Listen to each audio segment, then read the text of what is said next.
Hi students, in the first part we have seen what is Euclid's division lemma. I hope you have been successfully applying in the questions what we had given, proving questions, and you have got comfortable with the lemma. In this part we are going to do the famous Euclid's division algorithm. This algorithm was written by Euclid long back, as I have told you, and is the fastest, one of the fastest algorithm to get the greatest common divisor or highest common factor of two numbers.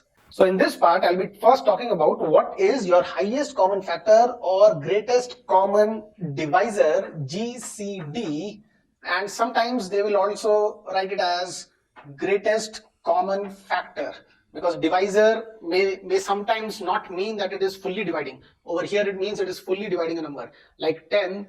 For 10, 2 is a divisor. 2 fully divides 10. And we have been using divisor previously in the lemma where it doesn't fully divide, then also it is called divisor, right? So this divisor term may be a little confusing. Factor term is absolutely right. What are the factors of, say, 12? You have 12 itself is a factor. 12 times 1 is 12, then 6 times 2 is 12, then 4 times 3 is 12, then 3 times 4 is 12, 2 times 6 is 12, 1 times 12 is 12. So you have those factors 1, 2, 3, 4, 6 and 12 itself. Those are the factors, okay? So what can be the meaning of greatest common factor? That means we are talking of two numbers or more than two numbers, and what is the common factor between them? Say I take two numbers, two very simple numbers, say let me take a 32 and a 24. These are two different numbers. What is the greatest common factor or highest common factor? So I'll write it as HCF of these two numbers. So we know there are a lot of common factors. You have two as a factor of this, 2 as a factor of this. What would be the highest? I hope you would have guessed. 8 is the highest factor which is common to both. You have 8 in this, you have 8 in that. 8 times 4 is 32, 8 times 3 is 24. You go beyond that, say 16 is a factor of this, but 16 is not a factor of that. Similarly, 12 is a factor of this, 12 is not a factor of that. So if you go beyond 8, you don't have a number which is a factor of both. So what is a factor of both is a common factor. And what is your highest common factor? The highest number which is common for both. So if you're understanding what I'm meaning, then can you tell me what is the least common factor for both? If there was any term called, there's nothing like, no official terms called as least common factor, because it is, you'll soon come to know it is pretty much useless. So LCF, least common factor of 32 and 24 would be what? So we are talking about natural numbers, right? We are all talking about numbers over here. We are talking about techniques which has been developed in math, when normal numbers, meaning to say natural numbers, were the counting numbers and not decimal numbers or fractions. So what is the number, what is a natural number which is the least common factor for both? Okay, we have say I take a 4 over here. 4 times 6 is 4 the answer? No, 4 is not the answer. 4 times 6 is 24, it's a common factor. 4 times 8 is 32, it's a common factor, but it's not the least common factor, right? So we can go as low as 2, right? 2 is a factor of this, 2 is a factor of this. But what the least? Can we go lower? Yes, we can. And that is the number 1, right? Number 1 is a factor of this, number 1 is a factor of this. 1 times 24 is this, 1 times 32 is this. So least common factor will be 1, obviously the least natural number itself. So in fact, if I give you any set of numbers and ask you what is the least common factor for them, it would be 1. Hence, this term has no meaning. So it was just said so that you understand what is a common factor, what is common to both. So we are emphasizing on the term common right now over here. Now, highest common factor. We would be doing something in this chapter a bit after your Euclid's algorithm, in which we'll be finding all the factors of 32, all the factors of 24, and check out what is the highest common factor through that method, okay? But your Euclid method is even better, and when it is better, we are going to discuss that. So let me first ask you that why would somebody want to find a common factor? Because we wanted to solve some common issues, some common problems. Let me give you one example of a common problem. A very day-to-day life kind of thing. Say there is a person who sells oranges and he has to make packets of oranges. Generally what people take is, they take 14 or they take 21 or they take 28, but I'll not write more numbers. So generally, I would say like two kinds of people are coming to that place, and they either want 14 oranges or 21 oranges.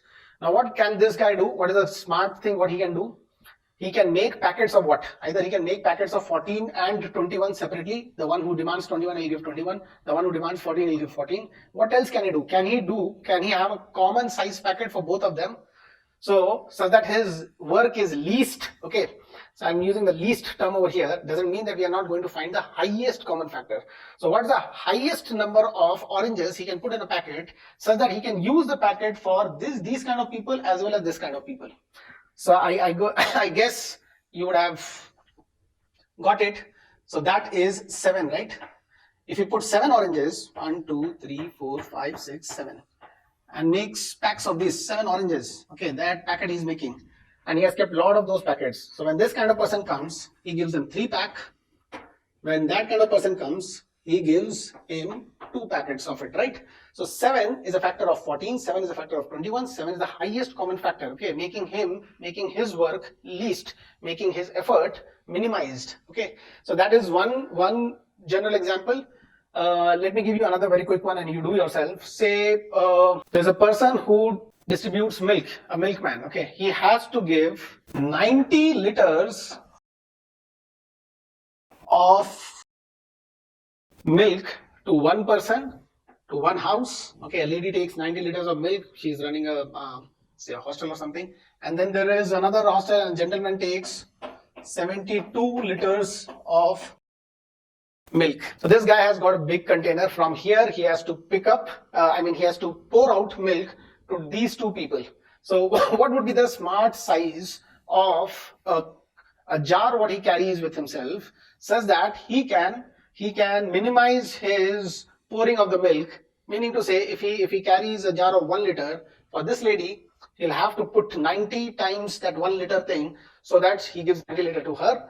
And for this gentleman, he does it 72 times and he gives 72 to this man. Yeah, he can do that, but that is maximizing his effort, right? That is the greatest effort he's putting, because that one liter jar is in fact the least common factor of both. 1 liter is going to serve this lady also, that lady also, but it is not a smart choice. What would be a smart choice? To use a container as big as possible. He's carrying just 1 container, okay.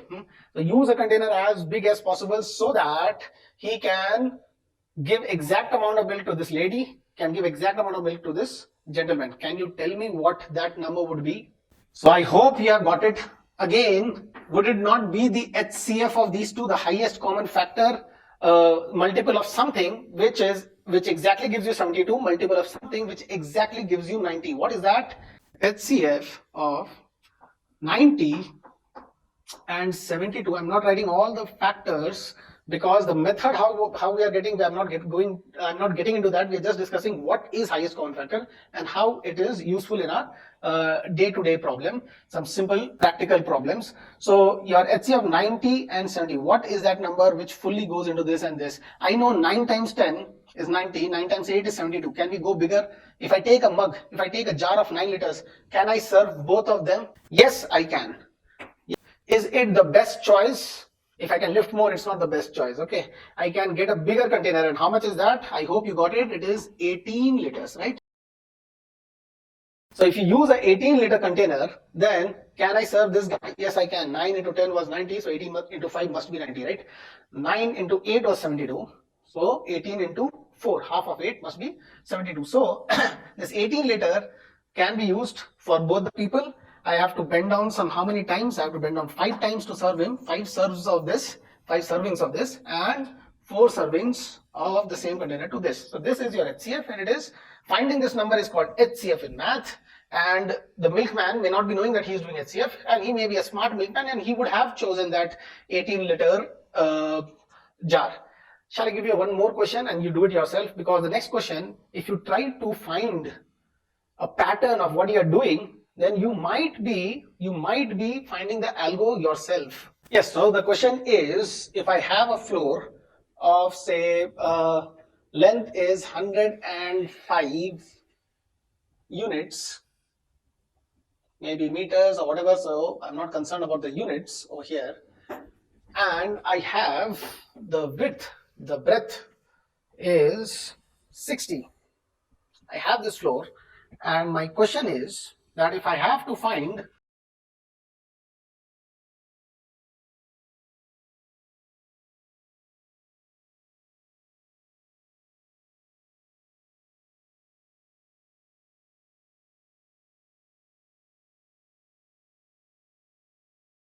So this is your 105 and this is your 60, say meters. I'll just write meters just to put a unit over here. Okay.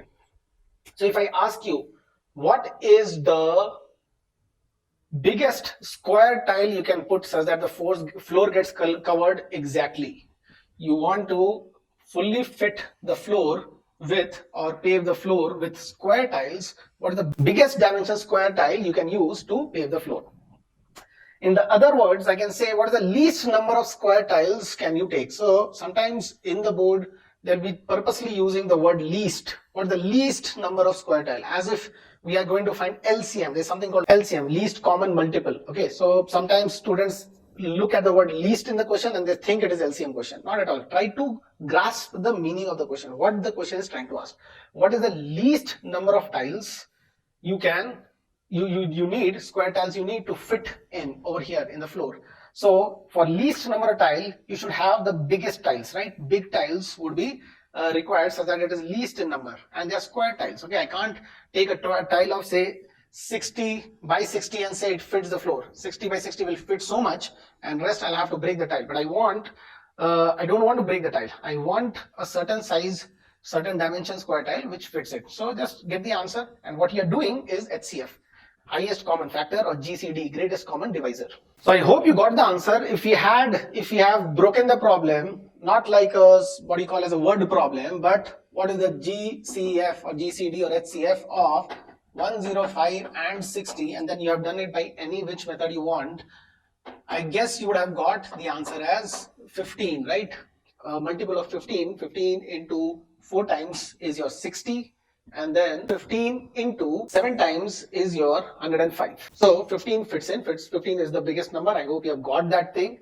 Now, what was your process of thinking will lead you to the algorithm? So in this section, I'll first tell you what is the algo, because in your CBSE, what they'll ask is to use that algorithm and get the answer. Get the point? You have to just use the algorithm. Why the algorithm works? That is something you should be asking yourself. You should be probing into, you should be trying to understand. So I'll give you some moment after we have done the algorithm. You may disconnect with the video, or I'll put this part in a separate video where you think yourself why that algorithm is working. I'll give you some hints here and there. In the process of doing this, maybe you'll get some hint. So while paving the tiles, maybe you get some hint. But there are, a direct visual method which I'll be telling you when I am doing this, why that algorithm works, and that should resonate with you guys. But how it works and why it works, where the actual math lies, where you actually become a mathematician, where you actually learn, that part we'll be doing later. What we'll be doing first is this algo. What is an algorithm, by the way? What's an algorithm? Algorithm is a defined set of steps, what has been given to you. If you perform that, you get the desired result, whatever you were computing. So if you write a program in a computing language, you are providing steps of what to do. What's your first line, second line, particularly an interpreter which goes line by line. So you are writing the first line, second line, third line, fourth line, and the computer is just following it. Computer doesn't even know what it is doing. Computer wouldn't even know what it is doing, and it will produce the answer. Computer is not having a feeling. If you give to a calculator 3 into 10, and it will produce the answer 300. What that 300 means is for the human, why he has given that question. Maybe he was saying that in a month of April, every day if I spend 10 rupees, how much have I spent? Maybe that is a thing. Maybe he was trying to find the area of 30 centimeter by 10 centimeter paper, and he was trying to find that area. Answer is 300. So you are putting a series of steps in computer. Why it is working is important to know. And that is what is going to increase your love for math. If your love for math increases, things will not seem like a burden. You'll not do it as if it's the extra stuff. You will like to do it. You will want to do it because you are knowing from inside out.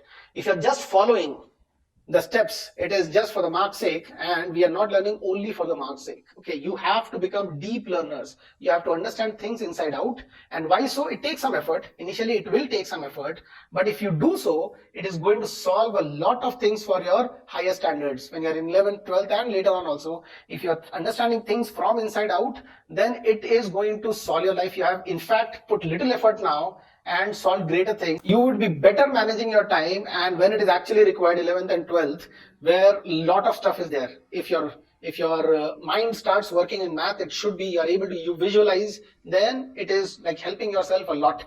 So I would request you that when we are doing this, even though it is not required for your CBSE, you pay good attention to it. I'll give you good time to you to try to get the algo yourself by giving you some hints. So anyways, what is the answer for this 60? How can I do this? Let me think aloud and say and tell you why I am doing a certain process.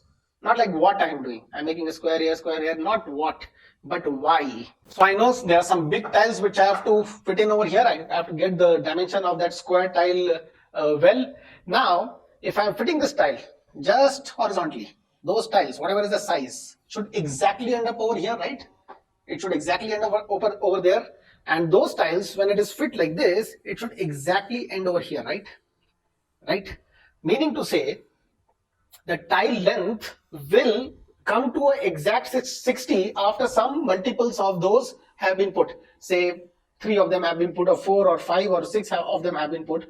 But after putting those, it will end up at 60, right? When I'm putting the tiles horizontally, I will get to that 60 mark or not, is my question to you. Will I get to that 60 mark or not? Let me put a 60 mark somewhere where it should be. Okay, maybe here. That midpoint and beyond that midpoint a bit. Okay, so will I reach that 60 mark or not? I'm going to reach that 60 mark because I know that tile is going to fit in over here. How many ever numbers are there? It is going to fit in over here, and the length x times the length of those tiles, I don't know that x also, I don't know the length also, is equal to 60. So when I'm doing this side, the number of tiles would be say y totally, but when I have put x of them, I will reach that 60 mark, right? So this is my 60 mark. So when I'm paving the floor, so much is done. God knows what is the size of those tiles. Okay, what I'm left with is to pave this much more, and those tiles are going to fit in over here also. That's the imaginary number of tiles, that's the imaginary size of tiles, but I don't know the exact value. 45 is left of 60, and those tiles are going to fit that 45 also. That's the key for the algo. What is left over is used and is being used. The question shifts from managing a total of 105 and goes to managing this 45. What should be the thing which fits 45 as well as 60? Can you see? It is a new rectangle, and those tiles have to fit this. So in a way, what I'm saying is, whatever was the highest common factor of 105 and 60 should be able to fit this. Meaning to say, if the question was you have to pave 60 and 45, what is the biggest tile? So the highest common factor of 60 and 45 should also match the highest common factor of 105 and 60. So I'll talk a lot on this part when I'm doing this. Right now, I don't want you to get bothered too much about the logic. Why? Because I know first you want the steps. You'll get the steps, you'll do it, you'll get the answer. Okay, once you're seeing that those steps are magically providing you the answer, what is required, even for difficult questions, then you might start thinking a bit that why those steps are providing the answer. I'm giving you a bit of hint over here that we are working on the leftover. So if I go by the same logic, that those tiles, whatever is the size, is those were this big size tiles, it came over here and it is going to fit in the 45. So 45 length, it goes like this, then a 45 length would go to the 45 mark over here also, right? So let me get 45 over here. That was 60 and half of this. Somewhere over here is 45. It will get to the 45 mark over here also. God knows how many tiles I am putting, but will not so much of area get covered. Those tiles are fitting in over here. Ye 45 fit ho gaya, and then it is going down, so it is fitting the 45 over here also. And I am done with so much. I've already covered so much. I've covered this, I've covered that. Can we continue with the same logic? Yes, we can. How much is left over? This is 15. That is 45. So what has to fit in, what size tile will fit in this as well as that? I guess the whole 15 wala tile, 15 square wala tile can fit in both, right? 15, if I take the highest number, 15 itself, then 15 times 3 is going to fit in the 45. So let me use another color.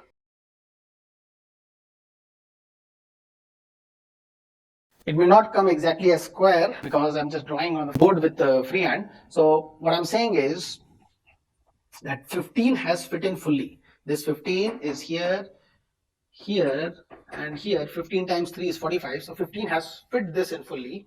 15 should fit this fully. Why? Because 3 times 15 is 45, and this part which is left over is after all 45, right? It is 45, right? So if it is fitting this, it has to fit this. So many 15 wala tiles is going to fit in that also fully.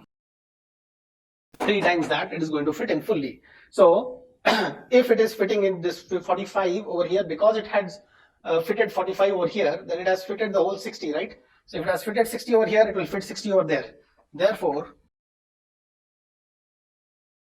the whole thing is solved. The biggest tile would be the 15 size tile, and that was your HCF, right? And how many of them are being used? You have 4 in this row, and you have 7 in the column. So 4 into 7, that is 28 of the tiles. So the minimum number of tile required, the least number of tile required is 28. We have done HCF over here. The greatest size of that is a 15 cross 15. So I hope you have understood that when a word problem is given, you are able to identify that it is asking a HCF. Whether they are using the word least or highest or this or that, you have to understand what the question is, and you have to get a feel of what it is asking, and then how to calculate that 15. Obviously, we will not be doing this square all the time, but even though this guy Euclid was a master of imagining numbers as visual stuff, okay, like one of his postulates or axiom would be an equal plus an equal added to an equal is equal to that equal. Okay, so what does it mean? I know if I add a plus a, it becomes 2a, right? So he's not talking about that. He is imagining a figure. He has thought of, say, a circle or a square or something. Say he has thought of a circle, and you take another equal circle or equal size circle and you add the two. So he's mostly placing the two on each other, right? And it gives you back the same circle, right? So his postulates clearly show that he has imagined a lot and he has written those, and they work wonderfully. And as I said, this algo of finding, what we are going to do, that algo of finding is a very common in your computer world. They will be using this algo for finding the HCF. They will not be using any other algo. If I have to use the computer to get the HCF, what may I do? I'll see that a 1 divides this, okay, a 2 divides this, no, it doesn't divide, a 3 divides it, I'll find out all the numbers what divides this, then I find all the numbers what divides this, and then I'll see in common what they are dividing. So that is a big job. That is like exhausting your computer for something which can be done in a much more simpler way, okay? And mind you, in those times, this art of doing subtractions, subsequent subtraction after one another to actually perform division was like magic, okay? Here, can you see that we are doing a bit of subtraction? From 105, we remove 60 and we are working on this. Then from 60, we remove 45 and we are working on this, right? So it is like a subsequent subtractions. Now you may not understand the value of the algo if we work on these small numbers. As I said, 21 and what? 14 was our first example, and then we had the next one was 90 and 72, easy numbers. So you can simply think of factors in your head and think multiple of what number can give you a 90, multiple of what number can give you a 72, and then even for this 105 and 60, multiple of what number? This was pretty easy, 15. I mean, if you do half of 60, it's 30, half of 30 is 15. You will check out that it is going to go with 105 or not. 15 is having a factor of 5, right? So this 105 is also having a factor of 5. So it was pretty easy guess that it would be a 15. But suppose I give you a number, something like, let me clear the board. So suppose I want you to find the HCF of 1, 4, 4, 6, 7 and 1, 3, 5, 4, 7. Now what? Now one is you keep on trying that what are the factors of this, what are the factors of this. How would you do that? Does it go by 2? No, it doesn't, because it is odd number. Does it go by 3? 1 plus 4 is 5, plus 4 9, 9 plus 6 15. So this much goes, plus 7 it is there, so it will not go, which is a 22. It doesn't go with, so the addition is not divisible by 3, so it doesn't go by 3. So it doesn't go with 2, doesn't go with 3. Does it go with 4? Obviously not. Does it go with 5? No, it is not ending in 0 or 5. Does it go with 6? It has not gone with 2 or 3. It will not go with 6. And it doesn't go with 7. Does it go with 8, 9, 10? Obviously not. 11, then I'll have to do a lot of work and to check whether it goes with 11 or not. So eventually it doesn't. So does it go with 12? Obviously not. Just let us jump to the prime number. Does it go with 13?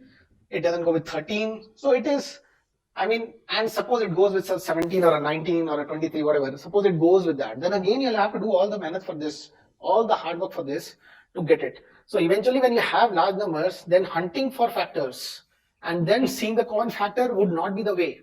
When it was small numbers, then you might think that why big hassle of doing the algorithm, what we are going to do. But with large numbers, that's the way to go forward. You have to reduce large numbers to smaller numbers so that you can work upon them. So that was the key of your Euclid's algorithm. So I'll just leave this on the board so that we do it later, or I'll just put it in the corner. Okay, we'll do it. I'll ask you to do it last. I know that some of you would have started working on it. Work it out with your own hands, okay?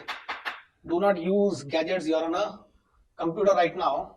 But if you want to learn, then you rather work it out yourself, because after a certain time, computer won't be able to help you in solving issues, solving problems. You'll have to generate algos and you have to write it yourself. You have to do the steps yourself to solve it. Computer will just follow. It's a machine. So these steps are given to us as a machine. Hence, just following, which is required for your board, is not enough. So what are the steps? Let us do this algorithm and get the HCF of that. By the way, did you notice one thing? When we were doing the HCF of 21 and 14, which was a 7, the HCF of the difference of 21 and 14 with 14 would also be 7. What's the difference over here? The difference is 7, right? 7 with 14 will again give the same HCF as 14. So try to understand what I'm saying. We did HCF of 90 with 72, right? It was 18. If this seems like big numbers, you would be surprised to see that even if we had taken the subtraction of the two, and what is the subtraction of the two? 18, and tried to find out the HCF of this 72 with 18, I'll again get 18. 18 would be the highest common factor of 18 as well as 72. So, and why is this working? Because we are doing the same thing, like the tiles. The whole one side is 90, the other side is 72. We know that 72 is getting covered, and the remaining of the 72 from 72 to 90 is 18. That 18 has also to be covered by the same tiles. Okay, so the same factor should go over here also. So the difference of these two yields a smaller number. Difference of 90 and 72 yields a smaller number, and you are working with smaller number now, right? Right? If this also feels like a big number, you can take the difference of the two and work with that, like 72 and 18. What's the difference? 72 minus 18, or you can go multiples of 18, go near to 72 and take the difference. It will give you 0. So I'm not doing it. So you can work with the difference and then do. It's a useless step, so don't think it's a good step, but I'll just do it for you. 72 minus 18, 54, right? 54. Even if I work with 54 and 18, I'm going to get the same HCF.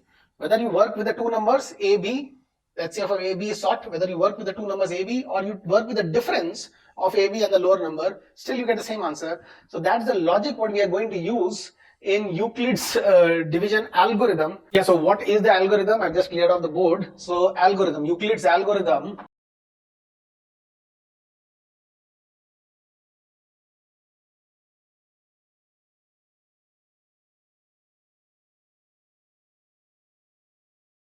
To find the HCF of two positive integers. So basically what we need to do is to get HCF of A comma B, where A and B are positive integers. So what will this be? And we are going to write some concrete steps. If you follow that steps, we are going to get the result. That's the algorithm. Algorithm means writing the steps. Algorithm means the steps. If you follow those steps, like if you punch in those steps and give those commands to a computer language, the computer is going to process it and give you the answer. So what is it? First thing, you choose what is bigger in A and B, which one is bigger. So suppose A is greater than B, okay? You can have it in any which order, the HCF comes same.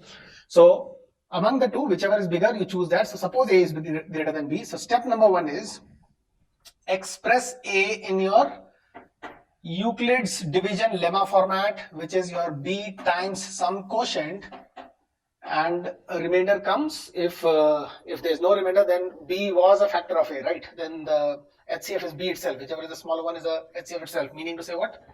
If you have A as 36 and B as 18, then when you do that, you write 36 is equal to 18 into 2 and no remainder. That means what? 18 is a factor of 36, right? It doesn't give a remainder, so the HCF is 18 itself, right?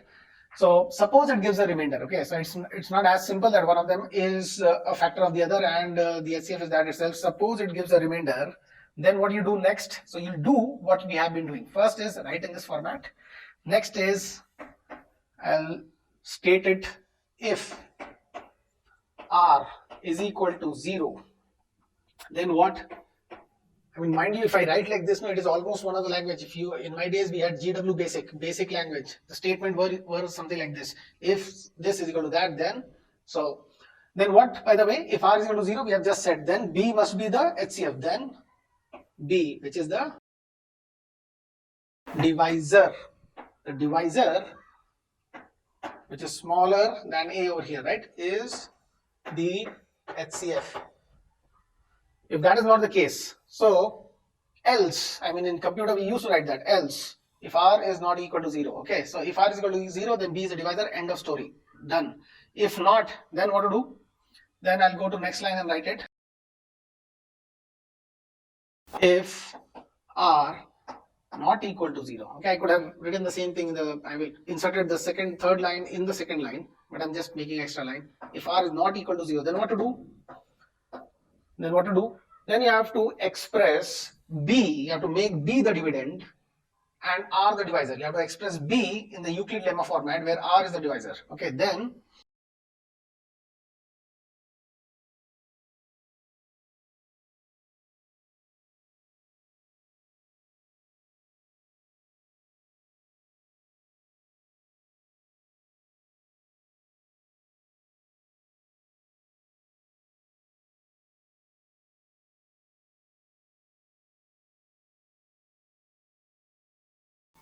write B as dividend and R as divisor and express.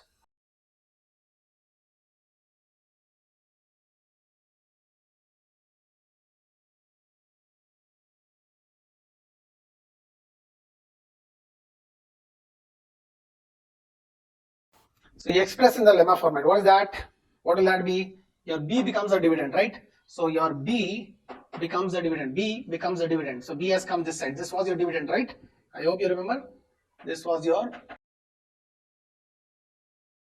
that's your dividend. This was your divisor. Now R becomes the divisor. Your R becomes the divisor. So what will come over here? Will come R and we'll get some other quotient. So I'll write this as quotient 1. So this will be some other quotient. I don't even care about what that quotient is. And I'm going to get a fresh remainder. Okay, so just to maintain the letters, I'll write it as the second remainder. So this I can put as the first remainder. Okay, so here I can write it as R1, B as the dividend and R1 as the divisor. Okay, so the remainder as the divisor. So you keep on, I'll rather just write R meaning to say remainder. So if the remainder was 0, then the divisor is the HCF.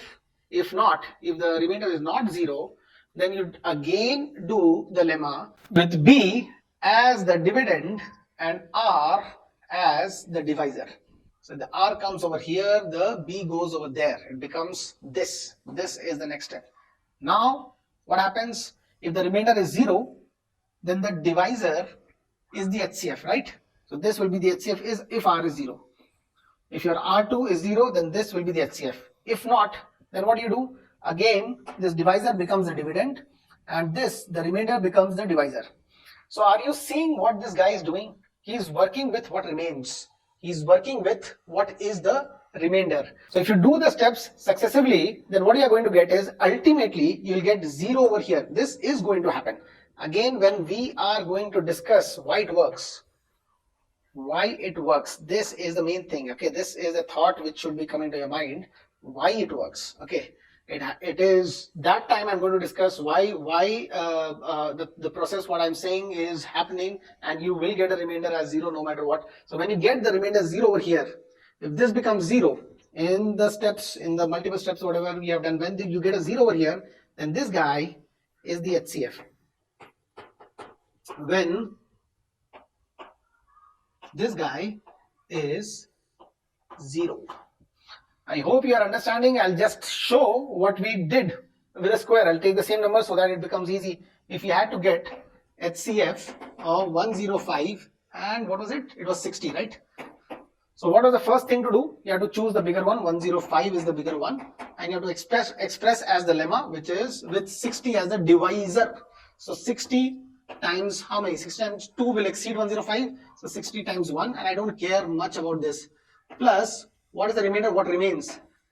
Remember that 45 extra remained, and then what I said, if we work with 60 and 45, we are going to get the same HCF as working with 60 and 105. So we start working with these two numbers. These two become the main ones. So if I have to express it in the lemma format, then I'll take the bigger one. This is 60. So this goes over here, right? This will always be smaller than this, right? We have already discussed that when you have a remainder, your remainder is always smaller than the divisor, right? B. So it is smaller than the divisor, it is greater than or equal to 0. We are just waiting when that 0 happens, okay? So 45, the 60 goes over here and 45 becomes a divisor. So 45 times whatever it may be, it is 1 over here. And see, unfortunately, again we get a remainder. This is what in that in the remaining, this was a 60 cross 60 box. And that's the 45. When we started doing that 45 wala box, again we had something remaining. Okay, so again we'll have to work on that. So we had a remainder. So what next? According to the step, what is the next? The divisor becomes the dividend. The divisor becomes the dividend. So 45 will come over here. The divisor becomes the dividend, and the remainder becomes the divisor. So the remainder, which was 15, becomes the divisor. How many times? 3 times. Bingo. We get 0 remainder. When that happens, when R is 0, whenever that happens, in this looping, whenever that happens, you keep on doing this, okay? When R becomes 0, then the divisor is the HCF. So what is the divisor over here? 15 was the divisor, and that's the HCF. Okay, this is much ado about with the small numbers, but with the big numbers, it is going to be helpful. Why it is going to be helpful? Because it will help you to work with small numbers. If they are big numbers, the remainder is always smaller than the smaller number, right? So you'll get two numbers, one, the smaller one of the two, and one, a number which is smaller than the smaller one. So two smaller numbers. Then among that, again, the remainder will be smaller among those two smaller. Ultimately, you are making a number small. If you're making a number small, you're making them workable. So that is what the approach is, and it gives you the HCF beautifully. So in your CBSE, what is going to happen is they are going to ask, find the HCF of these two numbers using the Euclid's algorithm. So you'll have to do the algo and not anything else, but you have to do these steps to get the HCF. Okay. Now, why it works? One is I've shown you the tiles and all, a bit of it. I'm going to talk a little more on that and give you maybe how Euclid had imagined, maybe not with the box, with the number itself. I'll give you another visualization for you, and we'll see that why it works. We'll go into some math rigor and show you that why your R has to become 0 no matter what, okay? But that is not till you start feeling very easy with the algo, you start seeing that yes, it is coming very easily to you and you are able to find the HCF using this. Once you start using something and you like the usage of that, then maybe you are interested that why it is working, is the point. So we'll discuss that why thing later. This is, the algo is in course, you should be able to do the algo. So shall we take those two difficult numbers we took, the big ones? Let us do that one. By the way, just copy it. I'll read it for you again. We are going to find the algorithm of finding HCF of two positive integers. Okay, and we take the bigger one, right? Express it as Euclid lemma with the smaller one as the divisor. Whatever we get, if we get a remainder 0, good for us. The divisor is the HCF. If we don't get a remainder as 0, then the divisor becomes the dividend and the remainder becomes the divisor. Divisor becomes the dividend. So shall I write like that? Divisor becomes the dividend, right? Divisor, this D was divisor of previous step. Divisor becomes the dividend and the remainder becomes the divisor. So B comes over here and the remainder comes over here. Now you do the same process. If you get a remainder, the remainder becomes the divisor and the divisor over here becomes the dividend. That means if R2 is not equal to 0, R2 is not equal to 0, what will happen next? Your R1 will become the main die. So pi by 2b, pi by 2a, they are all gone. We are working with smaller numbers, progressively smaller numbers. R1 becomes the main die. Then this R2 is the divisor. It will give some quotient, I don't care what, and then some remainder, R3. I just hope that R3 is 0. If R3 is 0, then R2 is the answer. The divisor ultimately is the answer. If R3 is 0. If it is not 0, again this guy will become the main guy over here, and R3 will become the divisor, and you keep doing it. Ultimately you will get a 0. Okay, no matter what, you will get a 0. Most of you might be having an intuition like why you will get a 0, because if you keep on going smaller, the smallest of the remainders what can come, if it is not 0, will be 1. So when 1 comes over here, then 1 is a factor of any number, right? Whatever is the number over here, 133. Then 1 times 133 and remainder will be 0. So that becomes 0. Okay. Unfortunately, in those cases, there is no common factor. I mean, if there is no common factor, then only the base common factor is 1. And those may be like many steps if they are larger numbers, big numbers. So let us just do it. You copy this, you copy this. I hope you have understood this. Digest it, take your own time, and then you do the question. I've shown you the working with a very small question over here. This is the question what we had done earlier, so that you can understand why we are working with the remainders.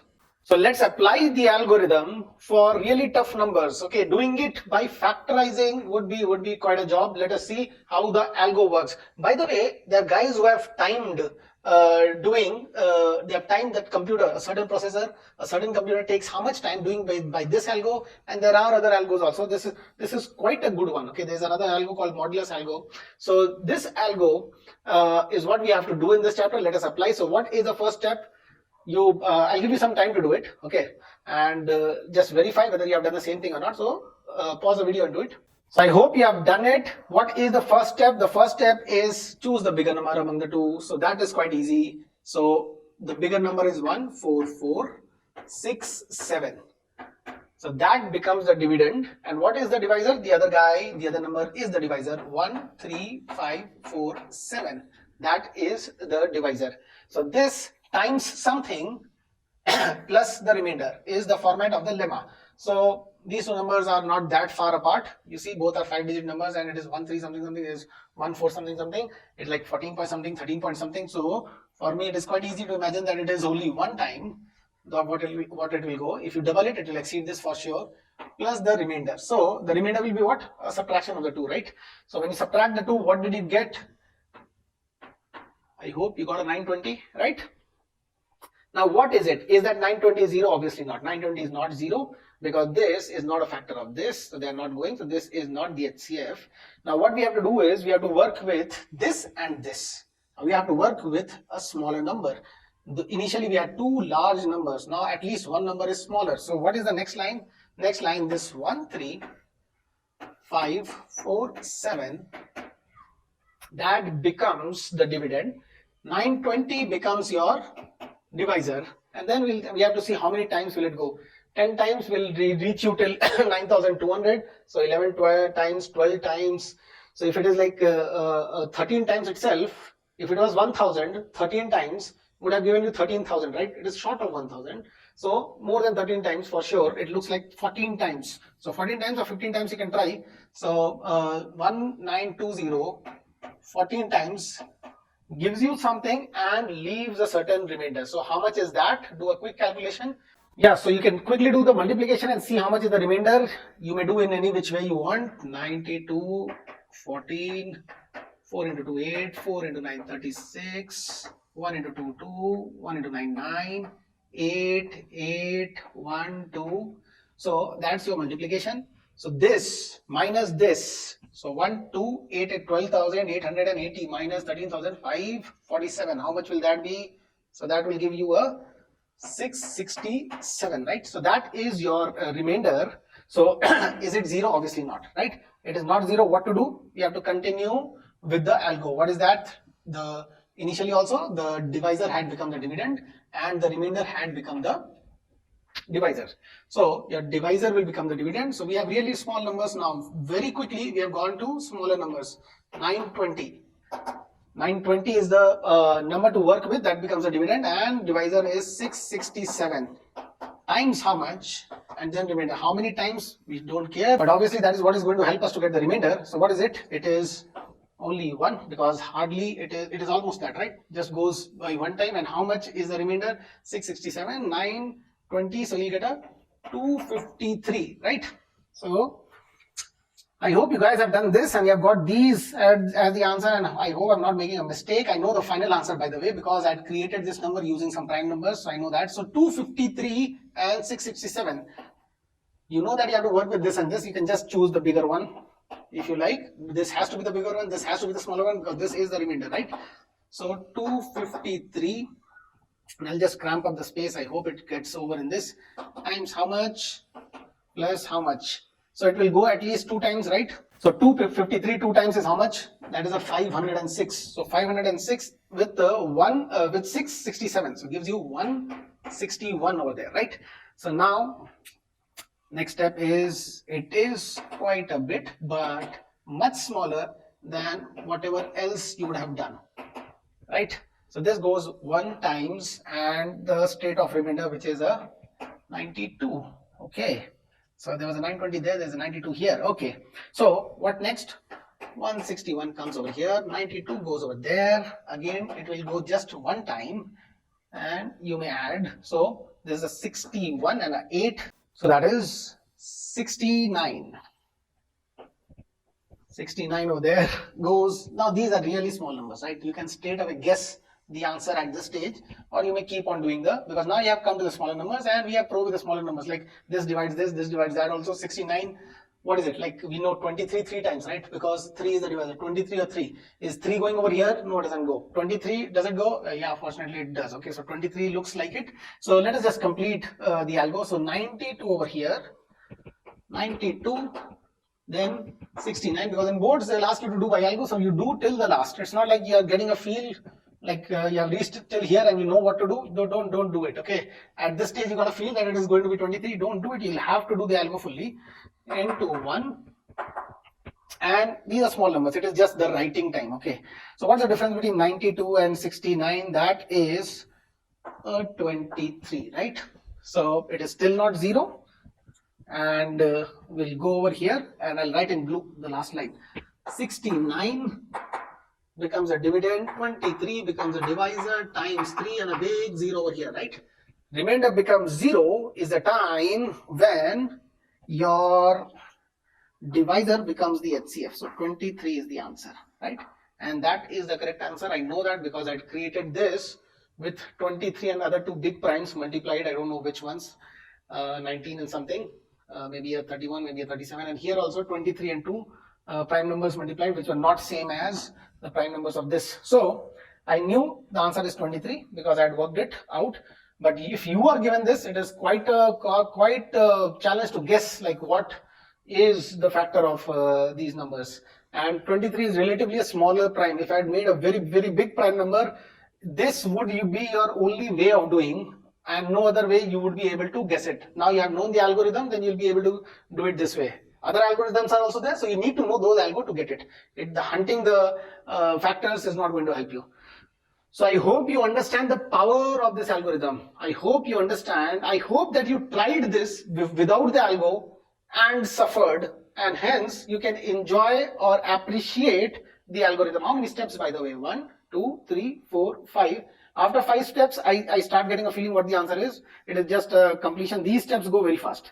So very fast, big numbers become small numbers, and then these steps go very fast. So just to count all the steps, 1, 2, 3, 4, 5, 6, 7, 8 steps, and it is done. Only this much. This much what is on the board is what is required. Hence HCF is 23 is what you are going to report. So I hope you have understood the algorithm. You may pause the video and copy this. There are various ways of putting it. There is, you may see some books or some videos where they'll make a chart that you put there. Okay, that is how you arrange it. Okay, in board, if you put that chart and do, you'll not get the marks. I'm not even going to encourage you to doing that, because the purpose is not to get the answer. The purpose is to demonstrate the lemma is giving you the answer. Okay, so if I just put in a box, say I write all the questions over here, because questions were typically going useless, right? So and then I can write the dividends over here, dividend, then divisor over here, divisor, and then remainder over here. This is the remainder. Okay, so if I do that way, now since I've written so much, I'll just write this. What was it? You have the first one. What's the number? It will be quite a challenge to fit into this, but let me just write. What is it? 1, 4, 4, 6, 7. I'm reading it out. It won't be visible much. It is like tiny, very small. And what is this? The divisor is 1, 3, 5, 4, 7. Okay. Remainder comes 9, 20. What is the next step? The next step is the remainder becomes the divisor. The divisor becomes the dividend. So this thing comes over there, right? So you have 1, 3, 5, 4, 7. This thing comes over here. This thing comes over here. And you have a fresh working over here, right? That what is the fresh working? You have to get the remainder. Okay, so you have to do the quotient is required so that you can do it easily. The quotient was 14. Rest of all the time the quotient was 1, right? So 14, you do that and you get the remainder. How much was the remainder? 667 was the remainder, right? So this has gone over here, right? Next, again, the same thing. This will go over there. So 920 goes over there. 667 comes over here and you get a remainder of 253. And then again, the 67 goes over there, 253 comes over here, and you get a remainder of 161. I'm writing the whole thing again in a table. This table is not going to fetch you marks. Get the point? It is just, it looks like very cute and small to arrange that this went over there, that went over there. That is not even the way you should be thinking, that this goes over there, that goes over there. No, you have to understand what is why the process is happening, not like what is happening. Okay, so this makes you think more in terms of what. It will give you the answer. Okay, why it is giving the answer? If you do like this, you'll have a better sense of the remainder and all. And if you can imagine while you are doing, imagine those boxes. I'll give you 1 or 2 more visuals to imagine. Then if you imagine those things, then it is too cool. Okay, like imagining this is what? Imagining this is, shall I complete that? I guess you have understood, right? This 253 comes over here, 161 comes over here, and the remainder was 92. 92 goes over there, 161 goes over there, and the remainder was, is that 92 and 161, 69, right? After that, one more line, 2 more lines in fact. So 92, 69, and the remainder is 23. After that is the magic line. What is that? You have 69 over here. You have 23 over here, and the remainder was 0, right? So here all the quotients are 1, 1, 1. I'm not emphasizing too much because these are the things which are getting rotated. These are the ones which are going in a certain sequence. Okay, the sequence is went over there, went over there, went over there, went over there, went over there, 69 went over there, right? This went over here, then went over there, right? And you see that 253 went over there, 161. 92, 69, 23, like this. The table looks quite compact and all. Okay, so you have to do the same number of steps. Okay, so anyways, in board you'll have to write in the lemma format. This is a lemma. If you don't have the lemma, it doesn't work. So anyways, I was going to show you how you can visualize. Okay, I'll give you a better visualization. Okay, but right now I've just given you that rectangle thing. Though what is happening in that rectangle thing over here? These two are almost same numbers, like 14 point something and 13 point something, right, into 10 power 3. So I'll try to draw as close as possible, but they are not same. So this length is what? 14467, and that is 13547, right? Now I take a square of the smaller side. Square of the smaller side. I'm almost reaching over there. Okay, I'll just leave some gap. So that is a big square I've taken. One big square. How many squares? One big square. That one big square, right? All numbers are having a certain meaning, and that visualization goes to you. That will be super cool, right? I'm just showing this right now. Why? Because this is there on the board. Okay. How much is this left out, guys? Can you tell me how much of this is there? What is this? Mind you, don't worry. This is not the CBSE part. You don't have to do this. This is for your own development. Okay. How much is this? This is 920. That is that number, right? That's a 9, sorry, this number, right? This one, 920. 920 is left out, right? Now, the biggest width, I'm going to take the squares of that, right? And I hope it fills in over here and it ends exactly, but it will not. So I just hope that, and I put those 920 squares, 920 squares, many of them, many of them. How many of them? How many of them? 14 of them. I have put 14 of them across this 1, 3, 5, 4, 7. Across this 1, 3, 5, 4, 7. I put 14 of them, and unfortunately, I ended not perfectly, and a little is left over. How much is that left over? 667 is left over. So this little left over is 667, right? Now what you have got, I'll just zoom this part, or shall I just leave it? I hope you have understood, right? This part is zoomed, right? So this is a 667 and that is a 920. So I've taken the whole 667 all a box, full box I've taken 667. So it is leaving me again with some spillover. How much is that? That is a 253. 253 over here, right? 667 over here. How many 253s I was able to fit in? 2 of the 253s in the 667. So I fit in 2 full 253s, but I'm still left over with 161. So this thing is a 161, and that's a 253, right? This width was 253. That's 161. So what do I do next? I take a big chunk of 161, and what I'm left with is, where shall I draw now? 161, and this is left. How much is that? 92, right? 92. And 92, I take the whole of 92 and I try to do 2 of it. It doesn't go. 1 of it goes. So 192 goes in, and there is a leftover of 69 over here. 69 and 192. In 69 and 92, I take a box of 69, and what is left is 23. 23 and 69. Now 23 fully goes. If I take a box of 23, it is fully going. Okay, so it fills up. So that 23 is going to fill this row, meaning to say it is going to fill up all these rows, and it is going to fill up this. So if it is going to fill up this, it is going to fill up that.